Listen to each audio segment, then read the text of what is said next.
Shalom, selamat berjumpa kembali di acara Renungan Harian Gereja Toraja Jemaat Telo Batua. Sebelum kita mendengar firman Tuhan, mari berdoa.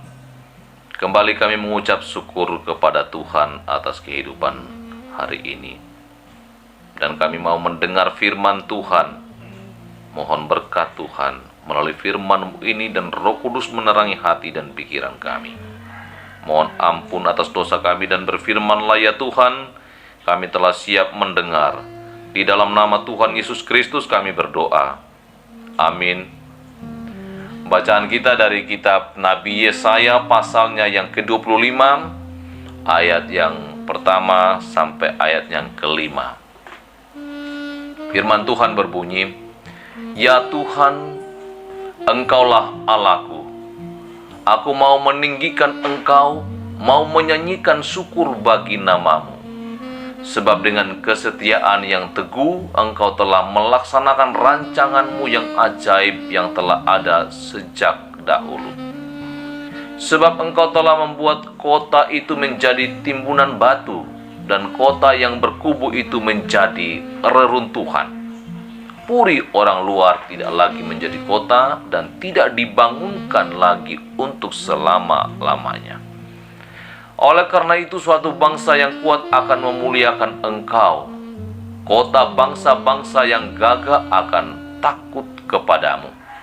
Sebab Engkau menjadi tempat pengungsian bagi orang lemah, tempat pengungsian bagi orang miskin dalam kesesakannya, perlindungan terhadap angin ribut, naungan terhadap panas terik.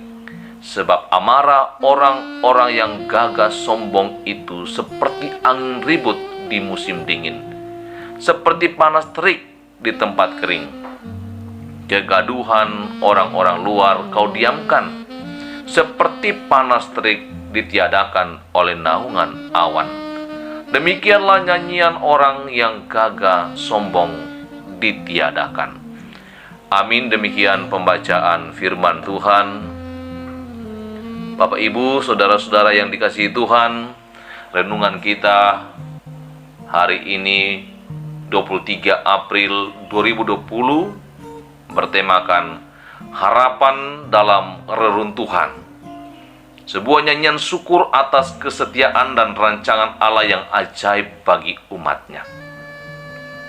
Ucap syukur lahir dari hal-hal positif seperti keberhasilan, umur panjang, berkat yang diperoleh, dan sebagainya. Sebaliknya, ratapan timbul akibat dari hal-hal yang negatif, kemalangan, kecelakaan, keruntuhan, atau wabah COVID-19, dan sebagainya. Jika kenyataan dekat dengan harapan, akan melahirkan pujian dan rasa syukur. Tetapi jika kenyataan jauh dari harapan, masihkah kita mengucap syukur? Kitab Nabi Yesaya dalam Alkitab Perjanjian Lama pasal 25 ayat 1-5. Nabi Yesaya justru sedang mengajak umat yang berada dalam kemalangan untuk menaikkan syukur dan memuji Tuhan atas kekalahan setiap orang yang menjahati mereka dan setiap hal yang menentang maksud dan kerajaannya yang benar. Bahkan Nabi Yesaya mengajak seluruh umat untuk bersyukur karena peran Allah sebagai pembebas dan penghibur umatnya. Mengapa Nabi Yesaya melakukan ini, menyerukan ini? Karena dalam penghukuman, Allah tetap menjadi pelindung umatnya dari amarah musuh. Musuh yang gagah sombong akan dihancurkan oleh Allah. Nabi Yesaya telah melihat bahwa di balik kemalangan, bahkan musibah sekalipun, ada sesuatu yang indah yang sedang disediakan oleh Tuhan. Apakah itu? Pemulihan akan ditegakkan Tuhan. Saudara-saudara, melalui hukuman, Allah menghendaki agar umatnya bertobat dan hanya Allah saja yang mereka sembah. Allah hendak menyediakan sesuatu yang indah, yaitu kemenangan Tuhan atas semesta alam. Karena itu nyanyikanlah nyanyian syukur atas kemenangan Tuhan.